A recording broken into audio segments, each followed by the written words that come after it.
أعوذ بالله من الشيطان الرجيم. بسم الله الرحمن الرحيم. Soomaalaay aynu iscafino waynu isdilay aynu iscafino waynu kala irdhownay aynu iscafino waynu kala fogaanay aynu iscafino in badan baynu isdagaalaynay in badan baynu isdilaynay sanooyin fara badan ayaynu kala fogeyn bal ilaahi aynu ka fogeyn aynu iscafino walaalaynu nahay akhiran walaalaynu nahay walaala rixin baynu nahay walaala Soomaali ayaynu nahay walaala muslima ayaynu nahay aynu iscafino ogaadana qofka cafiska ku degdega la horeeya gacanta la horeeya ee cafiyo walaalkii waa ka ajir badan yahay ka kale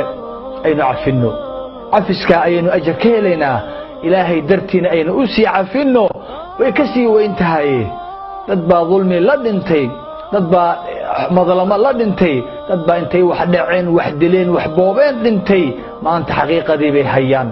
عقوبتي با maanta haysata waxay ku shalaynayaan alla yaa naceliya adduunkiino celiya aynu bari ka soo noqonno aynu maarkay cafis weydiisano walaalo war dadka maanta ma soo noqon karaan annaga u joogno u nool ilaahay ajr aynu kaga raadsano aynu cafino inta dhimatay aynu cafino aynu dambi dhaaf u weydiino ilaahay ha cafiye ilaahay ha ka raali noqde raali ahaansho ilaahay aynu u weydiino annagayna anagu xiran tahay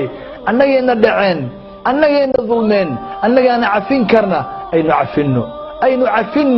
aynu cafino ilaahay ha cafiye aynu cafino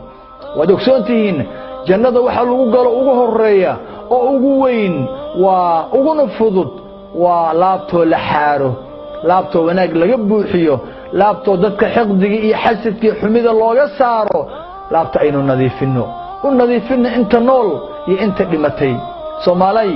Ramadaan waa yimid aynu ku qaabilno aynu ku soo dhaweyno inaynu iscafino inteena nool